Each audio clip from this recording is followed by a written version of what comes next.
Saya pikir memang saatnya sekarang ini kita mencoba.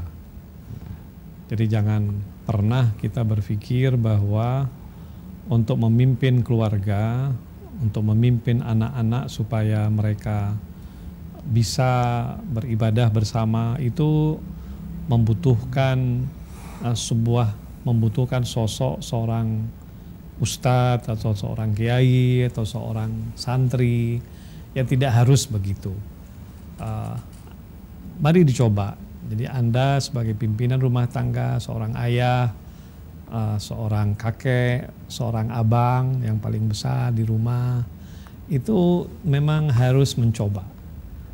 Sebisa mungkin dalam Al-Quran dikatakan la yukallifullahu nafsan illa wus'aha. Allah tidak pernah membebankan manusia itu lebih daripada kemampuannya. Jadi yang penting adalah sebagaimana yang Nabi katakan, fas'alullah biniyatin shadiqah. Yang paling penting niatnya itu, niat yang jujur, niat yang tulus. Ya. Jadi saya pikir Anda sebagai pimpinan keluarga harus mencoba itu. Ya. Ajak sama-sama, ajak istrinya sholat berjamaah sama anak-anak. Atau kalau memang di rumah nggak ada laki-laki, ibunya, misalnya neneknya, mengajaklah bersama-sama. Berikan waktu bersama-sama untuk kita membaca doa bersama-sama. Apalagi dalam Ahlul Bait ini kan kita seringkali diajar itu untuk membaca doa bersama-sama. Doa Mafatihul Jinan, kalau memang punya bukunya di rumah, baca sama-sama. Atau baca Al-Quran lah, pasti ada dong Al-Quran di rumahnya. Baca Al-Quran bersama-sama. Walaupun nggak hatam, jadi nggak harus kita targetkan hatam.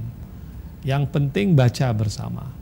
Dapat 1 juz bersama-sama, alhamdulillah. Nggak dapat 1 juz, bisanya dapat misalnya hanya 5 halaman saja, nggak apa-apa. Yang penting adalah kebersamaan kita dalam masa-masa seperti ini, di rumah kita membaca Quran sama-sama, baca doa sama-sama, baca zikir sama-sama. Kita berdoa kepada Allah Subhanahu wa Ta'ala bersama-sama. Nah, sekarang ini pemirsa, kan kita juga tahu bahwa banyak sekali ustadz-ustadz Ahlul Bait juga yang memimpin doa, memimpin pengajian di YouTube. Di YouTube ada, di Zoom ada, di Facebook juga ada, dan insya Allah nanti kita juga akan bikin sebuah acara khusus yang bisa bapak-bapak dan ibu-ibu ikuti setiap malam di YouTube kita. Bisa sama-sama. Yang penting adalah ada kemauan kita untuk mensyiarkan Ramadan itu bersama-sama di rumah kita.